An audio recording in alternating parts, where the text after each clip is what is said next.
BRS వాళ్ళు 11 సార్లు వేశారు రైతు బంధు. ఆ డాటా మీ దగ్గర ఉంది.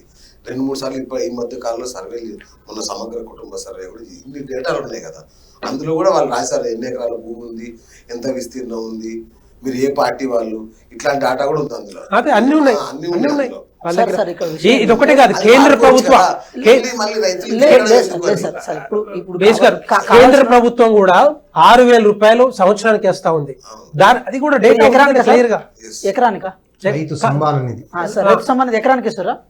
ఎకరానికి కాదు, నీకు హాఫ్ ఎకర్ ఉన్నా కూడా 2 గుంటలు ఉన్నా కూడా అందరికి ఇస్తున్నారు. దీనివల్ల మీకు ఆ ఫీజిబిలిటీ ఉంది. ఏది ఎంత ఉన్నా సరే వారు 6,000 ఇస్తారు. అది కూడా విడతల వారిగా 3 విడతలు ఇస్తారు. అంటే మీకు అనుకూలంగా ఫీజిబిలిటీ ఉంది కాబట్టి మీరు దాన్ని ఎంతైనా క్లెయిమ్ చేసుకుంటారు. కానీ ఇక్కడ పరిస్థితి అట్లా కాదు కదా సార్. మనం ఎకరాల చొప్పున ఇస్తున్నాం. ఎకరాల చొప్పున ఇస్తున్నాం. మీరే చాలాసార్లు మొత్తుకున్నా, అంటే బీజేపీ వాళ్ళు చాలాసార్లు చెప్పుండే రాళ్లకు రప్పలకు గుట్టలకు ఎట్లా పడితే అట్లా ఇచ్చారని చెప్పి మీరు కూడా ఎన్నికల ప్రచారంలో చెప్పుండే. మేమేమంటున్నాము, ఇప్పుడు నిజమైన రైతులకు ఇవ్వాలన్న విధానం రైటా రాంగా అదొకటి చెప్పండి. రైతులకు ఏమంటారా, లేకపోతే భూమి వాళ్ళకి ఏమంటారా? భూమి వాళ్ళకి ఇవ్వాల్సి వస్తే రైతు బంధం పేరు పెట్టాల్సిన అవసరం లేదు. మేమేమో ఇంకో మాట కూడా అంటున్నాం సార్. సార్ కోయడాలు ఏం లేవు సార్. ఆల్రెడీ సార్ అది అభిప్రాయం అయితే తీసుకున్నారు. అభిప్రాయం అయితే 5-7 ఎకరాలు ఉన్నప్పుడు 10 ఎకరాలు అన్నట్టు అది ఫైనల్ గా అయినట్టు అనిపిస్తుంది సార్. ఆ 10 ఎకరాలు అనుకున్నప్పుడు అది కూడా ఎలాంటి పారామీటర్స్ లో ఇస్తారని చెప్పి రేపు ఎట్లాగో ఉంది కదా సార్. రేపు ఏది క్యాబినెట్ ఉంది, క్యాబినెట్ లో 100% నిర్ణయం తీసుకుంటారు. ఈ రోజు మనం వెళ్ళి నుంచి అభిప్రాయాలు క్యాబినెట్ దృష్టికి వెళ్తే సంతోషం సార్. అయ్యో సంతోషం. Compulsory 100% sir. అది సంతోషం సార్. మేమేమంటున్నాం, ఇందాక మీరు మాట అన్నారు, నేను దాన్ని కొంచెం యాడ్ చేయాలి సార్. ఇది 2 లక్షలు అని అంటున్నాను సార్. 2 లక్షల వరకు సార్. 2 లక్షల వరకు అన్నప్పుడు ఇప్పటి వరకు అయితే 2 లక్షల వరకు 21,000 కోట్ల వరకు అయితే అయిపోయింది సార్.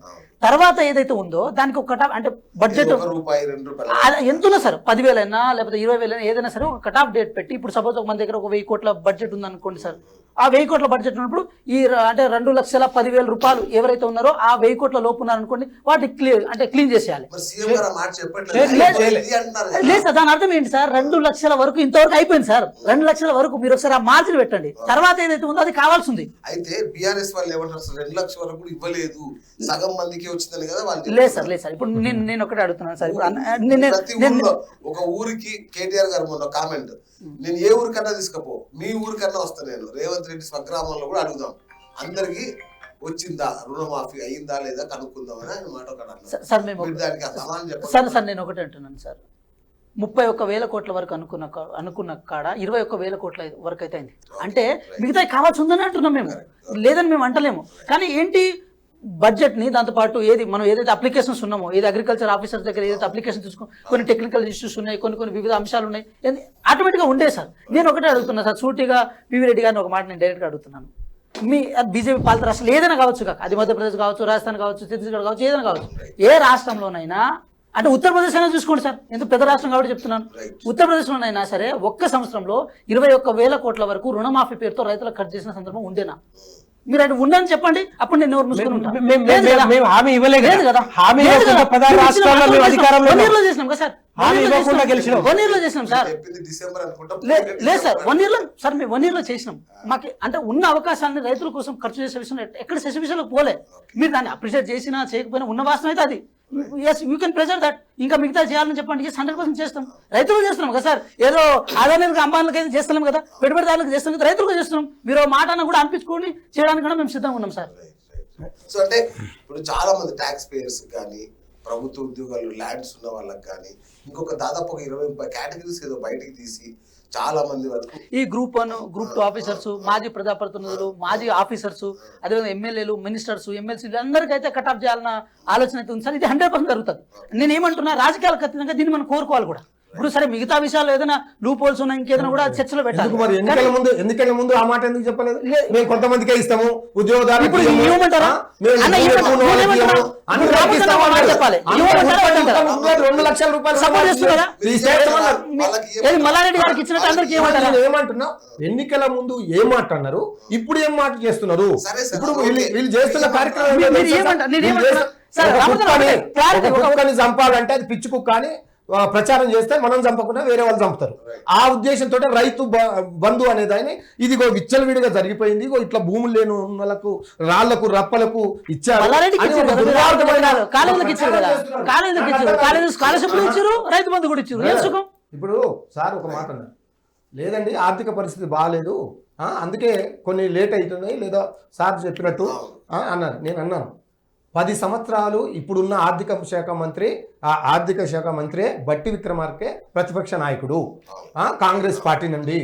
ప్రతి బడ్జెట్ కేసీఆర్ గారు బీఆర్ఎస్ పెట్టే ప్రతి బడ్జెట్ మీద ఆయన మాట్లాడాడు. ఎన్ని లక్షల కోట్లు ఉన్నది అప్పు అనేది క్లియర్గా అసెంబ్లీ సెషన్లో 4,17,000 కోట్లు ఉన్నదని ఆయన ప్రకటించారు. తర్వాత ఎన్నికల ముందు కూడా వీళ్ళు ఇచ్చే హామీలను బట్టి మీలాంటి విలేకరు గారు అడిగితే మాకు ఎలా పెంచడమో తెలుసు, ఎలా పంచడమో తెలుసు, ఎలా సృష్టించడమో తెలుసు అని అన్నారు. మరి తెలిసిన వాళ్ళు ఎందుకు ఇప్పుడు చేయడం లేదు? రెండోది డిక్లరేషన్ డిక్లరేషన్ అడుగుతున్నారు. ఎవరిని అడగాల డిక్లరేషన్? మీరు ఇవ్వాలి. మీరు ఒప్పుకున్నారు, మీరు అగ్రిమెంట్లు రాసిచ్చారు, మేము రైతులకు ఇది ఇస్తాము అని, ఇది మా ప్రామిస్ అన్నారు. మీరు ఇప్పటివరకు ఈ సంవత్సరంలో ఎంతమందికి ఇచ్చారు రుణమాఫీ? మీరు ఎంతమందికి ఇంకా కౌలు రైతులకు ఇవ్వాలి? ఎంతమంది రైతు బంధు ఇవ్వాలి? ఎన్ని లక్షల రూపాయలు మన మహిళలకు ఇవ్వాలి? ఎన్ని కోట్ల రూపాయలు వృద్ధులకు ఇవ్వాలి? మీరు డిక్లరేషన్ ఇవ్వాలి. ప్రతి ఊర్లో ఎన్ని అప్పులు ఉన్నారో మీరు ఇవ్వాలి, గవర్నమెంట్ ఇవ్వాలి. బాగా జాగ్రత్తగా మీకు అన్ని లెక్కలు ఉన్నాయండి. 1 ఎకరం నుంచి 1 గుంట నుంచి లేదా 100 ఎకరాలు ఉన్న వాళ్ళు 500 ఎకరాలు ఉన్న వాళ్ళు ఎంతమంది ఉన్నారు? మీ దగ్గర డేటా ఉంది కదా. మీరు కాలి పేరు మార్చారు, ధరణి నుండి భూభారతి అని అన్నారు. కానీ విషయం భూమి అయితే అక్కడికి పోదు కదా, పేర్లు అయితే అడిగి పోవు కదా. కానీ మీ దగ్గర ఉన్న డేటా ప్రకారం అన్న ఇవ్వండి. ఇప్పటికైనా ఒక క్లారిటీ ఉందా ఎవరికి ఇస్తామో అని? లేదు, ఇగో ఇన్ని బంజర భూములు పోయినాయి, ఇగో అడవి భూములు పోయినాయి, గుట్టలకు పోయినాయి, ఆ క్లారిటీ అన్న ఇవ్వండి. ఏ గ్రామం పోతాం? మన కేటీఆర్ గారు అదే అన్నాడు, ఇవాళనే వెళ్దాం, ఏ గ్రామంలో రైతులను అడుగుదాం. ఇప్పుడు శాటిలైట్ అయితే చూస్తే కింద ఉన్న గడ్డి కూడా పంటలాగానే కనపడుతుంది.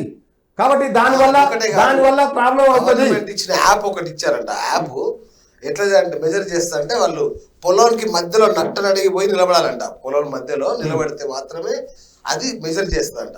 అయితే నెట్వర్క్ సరిగ్గా లేక అది పని చేయట్లేదు. మా మిత్రుడికి తెలియాలి. కౌలు రైతులకు 15,000 రూపాయలు ఇస్తామన్నారు. కౌలు 12 అనేది కౌలు కూలీ రైతులకు, రైతు కూలీలకు 12,000, కౌలు రైతులకు 15,000, రైతు బంధు 15,000 ఇస్తా అన్నారు. ఏ ఒక్కటైనా జరిగిందా? అది పోక వీళ్ళు ఇప్పుడు ఏమనుకుంటున్నారు? మేము 2 పంటలకు ఇచ్చినాం. అప్పుడు సీఎం ఏమన్నారు? అప్పుడు ఉన్న ప్రతిపక్ష నాయకుడు ఇదే రేవంత్ రెడ్డి ఏమన్నాడు? కేసీఆర్ గారు చాలా తప్పు చేస్తున్నాడు, 2 పంటలు కాదు 3 పంటలకు ఇవ్వాలి అన్న దుర్మార్గుడు. అది అంటే ఇప్పుడు అనకూడదు కానీ సరే అన్నాడు. పోనీ 3 పంటలకు కాదు 2 పంటలకు కాదు, ఇప్పుడు 1 పంటకే. వరి ఇప్పుడు పత్తి ఉందండి, సంవత్సరానికి ఒకసారి పండుతుంది. మిర్చి సంవత్సరానికి ఒకసారి పండుతుంది. కానీ మన పొగాకు లాంటిది చాలా ఉన్నాయి కదా పంటలు, ఏదైతే మన పసుపు కానీ ఏవైనా కానీ 1 పంటకు అయ్యేది. అల్టికల్చర్ ఇప్పుడు ఏదైతే పండ్ల తోటలు వీటన్నిటికి కూడా మనం రైతు బంధు ఇచ్చాం, చాలా బ్రహ్మాండంగా ఇచ్చాం.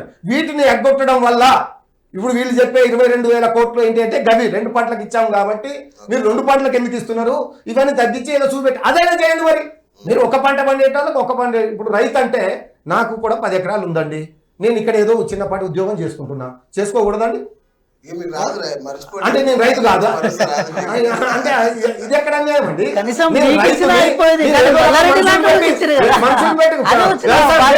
నాకు 10 ఎకరాలు ఉంటే మొత్తం అమ్ముకోవాలా? అంటే ఇది ఎక్కడ మీరేమంటారు? అంటే ఇట్లా నిబంధనలు పెట్టడం ఇది కరెక్టేనా? అంటే మొత్తం మీద ఇది ఎట్లుంటుందంటే, గతంలో అధికారం లేనప్పుడు మనం మాట్లాడిన మాటలు అధికారంలో వచ్చాక వెంటాడతాం. అధికారంలో ఉన్నప్పుడు చేసిన తప్పులు మర్చిపోయి అధికారం పక్కన పోయి విమర్శలు చేసినప్పుడు పాత కథలన్నీ గుర్తు చేసేవాళ్ళు. ఇవి 2 కూడా చూడాల్సిందే. ఇప్పుడు కౌలు రైతుల గురించి మాట్లాడుతున్నారు. మన ఆ సర్కార్లో కౌలు రైతుల గురించి ఏం చెప్పారు? అప్పుడు ఇవ్వనన్నారు. నేను చెప్పింది ఇవ్వనడం అన్యాయమే కదా, వాడు రైతే కదా. రైతుకు ఇచ్చి రైతు అట్లా కాదు సార్. ఇప్పుడు మళ్ళీ ఆ రైతు నాశనం అయిపోవాలి. అట్లా కాదు సార్. ఇప్పుడు మీకు ఇంకోటి చెప్పాలి, కౌలు రైతులే ఎక్కువగా ఉంటారు సంఖ్య మీరు తీసుకుంటే కనుక. కౌలు రైతుల మళ్ళీ వాళ్ళే ఎక్కువ. అండర్స్టాండింగ్ అండి. కొంతమంది రైతులు ఏమంటారంటే సార్ నాకు వచ్చే రైతు బంధు కూడా మీరే తీసుకోండి అని అంటారు. మాకు కావాల్సింది దానికి నాకు వచ్చే కౌలే తప్ప నాకు ఏది వద్దనే కూడా ఉన్నారు. వాళ్ళ అగ్రిమెంట్ ప్రకారం అగ్రిమెంట్ ఉంటుంది, వాళ్ళు అనుకుంటారు, వాళ్ళు చేస్తారు అనేది కాదు ఇక్కడ. అంటే ఇద్దరికి ప్రభుత్వం ఏమంటారు మీరు? ఇద్దరికి ఇద్దరు నుంచి ఏమంటారు? అసలు కౌలు రైతులను విస్మరించిన మాట అయితే వాస్తవం కదా. అవును సార్, అప్పుడు వీళ్ళు చెప్పారు ఇవ్వము అని వాళ్ళు ఒక వాళ్ళు అదే సార్ వీళ్ళు ఇస్తా అన్నారు. ఇప్పుడు నేను చెప్పేది కాంగ్రెస్ ఏంటంటే ఇస్తా. అదే నేను టైం చెప్తున్నది. ఉంది. ఇప్పుడు నేను చెప్తున్నది అదే, ఇవ్వను అనడం ఎంత తప్పు, ఇస్తానని ఇవ్వకపోవడం అంతే తప్పు, లేట్ చేయడం అంతే తప్పు. అంటే వీళ్ళ ఆలోచన దృక్పథంలోన అప్పుడు ఖజానా అనేది ఇద్దరికి గుర్తుకు రాదు. అవతల వాళ్ళు ఖజానా ఖాళీ చేశారని తెలిసి కూడా ఎక్కువ హామీలు ఇస్తూ ఉంటారు. మళ్ళీ ఎలా పంచాలో తెలుసు, ఎలా తీసుకోవాలో తెలుసు అన్న వాళ్ళు ఈరోజు ఏం చేయాలని ఆలోచిస్తూ కటాఫ్లు ఎట్లా పెడతామని ఆలోచిస్తారు. వీళ్ళు కటాఫ్లు పెడుతుంటే ఆర్థిక భారం అని ఆలోచించకుండా చెప్పినావు కదా నువ్వు ఇవ్వని అంతే చేసేవాళ్ళు ఉంటారు. కొన్ని అంటే పొరపాట్లు అన్ని చేశాం, ఉంటాయి. కొన్ని అన్ని పొరపాట్లు ఉంటాయి. చేశాం కాబట్టి మేము ఓడిపోయాం, ఒప్పుకున్నాము. correct sir. ఒప్పుకున్నాము. అదే మీరు అనువుగానే హామీలు ఇచ్చారు కదా, అదే చేతులు సార్ ఎత్తేసిండ్రు కదా. ఇప్పుడు ఇంకెప్పుడు దాన్ని మీరు- పడొద్దని. అలా మిత్రుడు వాళ్ళు తప్పు చేశారు, లేదు. ఓడిపోయారు వాళ్ళు. లేదు సార్. నేను మిత్రుడిని అది- ఇప్పుడే అడుగుతున్నాను. అది లేదు. పొరపాటు ఇప్పటికైనా కాదు. 1 year అయింది కదా, మీరు 100 రోజులు విధ్వంసం అన్నారు, కదా. అయిపోయింది. 350 రోజులు కూడా అయిపోయింది. ఇప్పటికైనా మీరు అన్న హామీలు ఎప్పటి వరకు నెరవేరుతారు? నేను దానికి ఒక సమాధానం చెప్తాను. అదే నేను ఒక్క నిమిషం, రామూర్తి గారు ఒక ఎప్పుడు మాట. చెప్పగలుగుతారు? రామూర్తి గారు ఒక మాట. ఇందాక మీరు డేట్ తో సహా చెప్పారు, ఇది ఎలక్షన్స్ కంటే ముందు మేము రైతు బంధుని మేము పైసలు తీసుకొస్తే ఎలక్షన్ దగ్గర ఆపిరేది అన్నారు కదా. నేను ఒకటి సూటిగా అడగదలుచుకున్నాను సార్. ఇప్పటికిప్పుడు కోకాపేట భూములమ్మో లేకపోతే రింగ్ రోడ్లు తాకట్టు పెట్టడానికి అవకాశం లేదు. ప్రభుత్వం సంవత్సరం కాలం నుంచి ఏం చేయలే. మేము కనుక మీకు కనుక అవకాశం ఉంటే 1,37,000 కోట్లు తెచ్చారండి అప్పు. చెప్తా వినండి. 1,37,000 కోట్లు. మేము 10 సంవత్సరాలలో 4,37,000 కోట్లు తెస్తే అసెంబ్లీలో ఒప్పుకున్నారు. ముఖ్యమంత్రి నిన్న ప్రకటించాడు. ఒక నిమిషం. ముఖ్యమంత్రి ప్రకటించాడు. సార్ ఒక్క నిమిషం, నేనేమంటున్నా, ఇప్పటికిప్పుడు మీరు కనుక చేయాల్సి వస్తే 1,00,000 కోట్లు అనుకుంటా కదా, 1,00,000 కోట్లు. లేదు సార్, లేదు సార్, అక్కడ 1,37,000 కోట్లు. సార్ చెప్తా వినండి. 49,000 కోట్లు ఇప్పుడు మీరు దానికి ప్రిన్సిపల్ అమౌంట్ తో కలిసి మీరు తెచ్చిన ఏది అప్పులకి మిత్రులుగా సరిపోతుంది. మిత్రులుగా సరిపోతుంది. ఇది వాస్తవాలే, ఇది వాస్తవం. నేనేమంటున్నా సార్, నేనేమంటున్నా ఒక నిమిషం. అలాంటి ప్రాజెక్ట్ మళ్ళీ కడతారా? కాలుష్యం కట్టాలా? కాలుష్యం కట్టాలా సార్? కట్టాలా? నాశనం చేయడానికి కట్టాలా? తెలంగాణ రైతులు ఆగం చేయడానికి కట్టాలా? కమిషన్ దేనికి కట్టాలి సార్? దేనికి కట్టాలి? ఏం చేయాలి? ఏం చేయాలి సార్? విధ్వంసం చేస్తున్నారు మీరు, విధ్వంసం చేశారు. తెలంగాణ రాష్ట్రాన్ని విధ్వంసం చేశారు మీరు. కాళేశ్వరం కార్పొరేషన్ నుంచి పైసలు తీసుకొని ఒక్క చుక్క నీళ్ళు ఇలా మీరు ఒక అర్థం పర్థం లేకుండా మీరు చెప్తున్నారు మాకు నీతులు. సార్ నేనేమంటున్నాను, రైతు బంధు మీద అంత ప్రేమ ఉంటుంటే మీరు ఆ రింగ్ రోడ్ని తాకట్టు పెట్టాల్సిన అవసరం ఏముండే? ఏముండే? నీకు రైతులకు ఏముండే మీకు? మేము రైతులకు ఒక విషయం వినండి. ఇక్కడ తీసేయడం సంపద సృష్టించినట్టు కాదు. సంపద సృష్టించినట్టు కాదు, అది విధ్వంసం. అది మీరు చేసిన పొరపాటు కాదు, విధ్వంసం. అది మీరు ఒప్పుకోవాలి విధ్వంసం. మీరు చేసిన విధ్వంసం కాబట్టి చేయలేము. ఇంతకుముందు కూడా ప్రధానమంత్రి గారు కూడా రైతుల మీద కొన్ని చట్టాలు తెచ్చి మన తర్వాత తప్పు ఒప్పుకున్నాడు. మాకు అది కొన్ని ఇబ్బందులు వస్తున్నాయి కాబట్టి రైతులు మమ్మల్ని క్షమించాలని మీరు ఒప్పుకోండి. మేము ఇచ్చిన హామీలు అధికారం కోసం నానా గడ్డి కలిసాము. మేము ఇప్పటికైనా